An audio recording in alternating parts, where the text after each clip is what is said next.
Hey everyone, and welcome to this high-yield explainer. Look, if you're a BS accountancy student currently gearing up for the LES CPA, you are in the exact right place. Think of me as your elite study buddy today. We are going to completely hack the Management Advisory Services, or MAS, section of your board exam. Specifically, we're targeting contemporary business frameworks and strategic cost management. Now, my goal here isn't just to help you cram and pass a quiz tomorrow. We are engineering this review for a solid 3-year retention span, so this knowledge is locked in tight when you actually sit down for the real boards. All right, let's dive right into this. So here is our game plan for today. We're going to cover strategy and competitive advantage, the value chain breakdown, modern initiatives and risk, the balanced scorecard, and then we'll wrap it all up with a rapid-fire LECPA bullet review. All right, kicking things off with Section 1, Strategy and Competitive Advantage, formulating the game plan. Okay, as future CPAs, you really have to internalize the fact that all management accounting data starts with a strategy. You have to know exactly how and why managers choose their specific battlegrounds long before you can advise them on their costs. So here's a massive LCPA hack for you. When you get one of those super long, wordy, scenario-based questions, instantly try to identify the company's core strategy based on these two main paths. Are they playing the cost leadership game? That means they're meticulously managing costs so they can offer lower prices than their competitors. Think of, budget airlines like Southwest. Or are they playing the product differentiation game?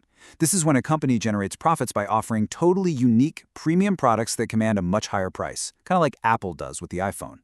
If you can quickly spot which strategy the company is running with, you'll instantly know what kind of cost decisions management should be making. Now, once a strategy is chosen, management has to balance the 4 pillars of competitive advantage. Historically, accountants really just focused on cost and efficiency. But in the modern business environment, quality, specifically through total quality management, or TQM, and time are just as critical. And when we say time, we mean how incredibly fast you can develop a new product or respond to a customer. And of course, innovation is what actually keeps the company alive long-term. You literally can't just slash costs if it completely destroys your quality or slows down your delivery time. It's a really delicate balancing act. Moving right along to Section 2, the value chain breakdown, from idea to customer. So let's look at the formal definition. I want you to read this carefully and really lock it in. The value chain is the sequence of business functions in which customer usefulness is added to products. Memorize this exact phrasing for the boards. The absolutely crucial keyword here is sequence.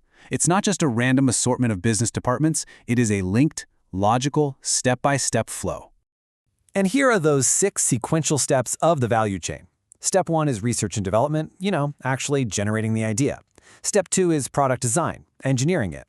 Step 3 is production, physically making it. Step 4 is marketing, generating the hype and selling it. Step 5 is distribution, actually delivering it. And finally, Step 6 is customer service, supporting the customer after the sale. Analyzing this exact flow is a major key to acing scenario-based questions. Let's say a board exam question asks you about a defect found by a customer. Well, you don't just look at customer service to fix it, right? You have to trace it backwards through the chain to production or design to fix the root cause. Using this sequential thinking prevents you from getting totally overwhelmed. All right, Section 3, Modern Initiatives and Risk. We're going to use some digital flashcards for this one. Okay, brain reset time. We're moving into a rapid-fire sequence of digital flashcards, designed purely to trigger your active recall for these highly testable modern business methodologies. Flashcard 1, Lean Manufacturing. Pioneered by Japanese automakers like Toyota, this approach is all about reviewing every single business process to ruthlessly eliminate waste, while continuously improving quality. Basically, if a step doesn't add value for the customer, Lean says to just get rid of it. Flashcard 2, Just-in-Time or JIT inventory. So under traditional systems, companies hold massive safety stocks of inventory, right? Just sitting in warehouses. But under JIT, goods are purchased or manufactured literally just in time for sale. The goal here is zero excess inventory. It saves a ton of money on storage, but remember, it requires incredibly strict quality control and highly reliable suppliers. Why? Because a single defect or a delayed shipment can bring the entire production line to a grinding halt. It's high risk, high reward. Next up, Flashcard 3, Enterprise Risk Management, or ERM. Look, every bold strategy involves some level of risk. ERM is the formal, proactive framework managers use to identify those risks, whether we're talking about a hacker, a supplier strike, or a massive weather disaster, and then implement controls. Management accountants actually play a huge role here by designing preventive controls, which deter problems before they even happen, and detective controls, which catch the issues after they occur. Flashcard 4. This breaks down the modern concept of corporate social responsibility, or CSR. Modern companies simply cannot just look at financial profits anymore to survive. The modern consumer demands more. Companies must equally serve the triple bottom line, which is divided into 3 equal pieces. People, representing our social responsibility to employees and communities. Planet, representing environmental stewardship. And profit, the financial sustainability. If a company exploits its workers just to boost profits, it's totally failing the triple bottom line and exposing itself to massive long-term risk. Section 4. The Balanced Scorecard. Getting the holistic view. Here is your core definition. The Balanced Scorecard is a performance measurement approach that uses both financial and non-financial measures to evaluate operations in an integrated fashion. I really want you to focus heavily on that phrase, integrated fashion. It means you aren't just looking at a bunch of random numbers on a spreadsheet.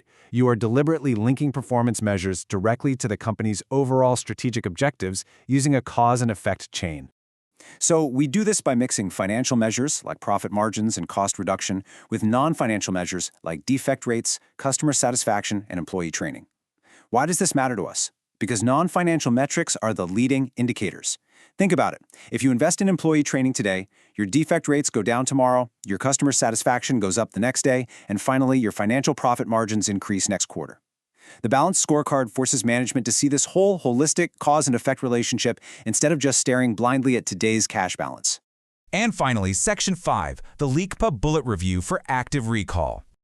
All right, get ready to screenshot or pause because this right here is your permanent high-yield study sheet. Let's rapidly summarize these exact bullets to really lock in that 3-year retention goal. First, strategy. Always identify if the company is balancing cost leadership or product differentiation. Second, the value chain. Memorize that strict sequence of R&D, design, production, marketing, distribution, and customer service. Third, lean and JIT. Their primary goals are always to eliminate waste and achieve zero excess inventory. Fourth, ERM. It's all about proactively identifying risks and putting preventive and detective controls in place. Fifth, CSR. Always remember the triple bottom line. People, planet, profit. And finally, the Balanced Scorecard. It's the ultimate tool that integrates both financial and non-financial metrics into one cohesive strategy. Now, I want to leave you with this final provocative thought. Very soon, you won't just be a student anymore, you are going to be a CPA. When you are the one sitting at the table, analyzing the data and advising management, how will you balance that aggressive drive for financial profit with the ethical realities of the triple bottom line? Because guys, management accounting isn't just about crunching numbers, it's about being a strategic business partner who actually guides the future of the company.